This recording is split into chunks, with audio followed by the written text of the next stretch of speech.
Hello viewers, ఈ cinema నాకైతే బాగా నచ్చింది. మంచి దాదా మన వల్ల ఒక గొప్ప చిత్రం. సో బ్రహ్మానందం కాదు, is beautiful. So Brahmanandam. So ఈ సినిమా కథకు వస్తే, బ్రహ్మానందం రాజా గౌతమ్ ఒక థియేటర్ ఆర్టిస్ట్. అతని లక్ష్యం సినిమా రంగంలో మంచి గుర్తింపు సంపాదించుకోవడం. కానీ అనుకున్న దానికంటే జీవిత ప్రయాణం భిన్నంగా మలుపులు తిరుగుతుంది. బ్రహ్మానందం తన తాత ఆనందమూర్తి బ్రహ్మానందం కారణంగా ఊహించని పరిస్థితుల్లో పడతాడు. ఒక ఊరికి వెళ్ళడం, అక్కడ ఎదురైన సంఘటనలు, ఆ ఎకరాల ఆస్తి, ఢిల్లీలో నాటకం, వీటన్నింటి మధ్య అతని జీవితంలో వచ్చే మార్పులు ఏమిటి?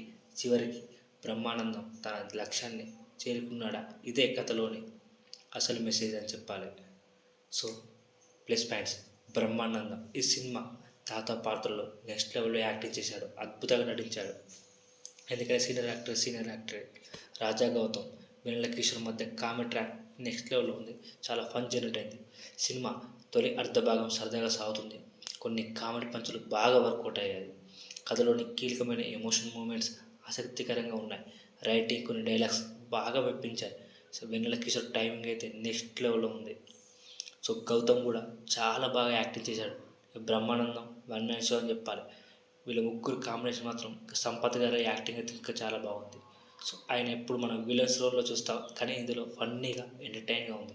సో ఎక్కడ బోర్ కొట్టకుండా, మెయిన్ అసెట్ వెన్నెల కిషోర్ కామెడీ అయితే బాగా నచ్చింది నాకు.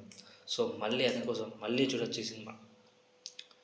సో మైనస్ పాయింట్స్ ఏంటంటే, రెండో భాగంలో కొంచెం మనకు స్లో అనిపించవచ్చు. సో కామెడీ, ఎమోషన్స్ కొంచెం వర్కౌట్ అవ్వాలి. కామెడీ ఉంది, అవి రెండు బాగా వర్కౌట్ అవ్వాలి, కానీ వర్కౌట్ అయింది. సో ఎక్కువ కాలే. సో లాజిక్స్ పెద్ద పట్టించుకోవడం అవసరం లేదు. లాజిక్స్ ఏం లేవు. సాంగ్స్ పెద్దగా ఏమి లేవు అంతగా. సాంగ్ మీద ఎమోషనల్ హై పాయింట్స్ ఏం లేవు. సో అవి కొంచెం మైనస్. కానీ సినిమా నరేషన్ కానీ, సినిమా స్టోరీ కానీ, ఎమోషన్ అన్నీ బాగున్నాయి. ఓ పాటలు అవన్నీ పక్క పెట్టేసి మీరు ఎలాంటి లేకుండా సినిమా మీరు చూడవచ్చు.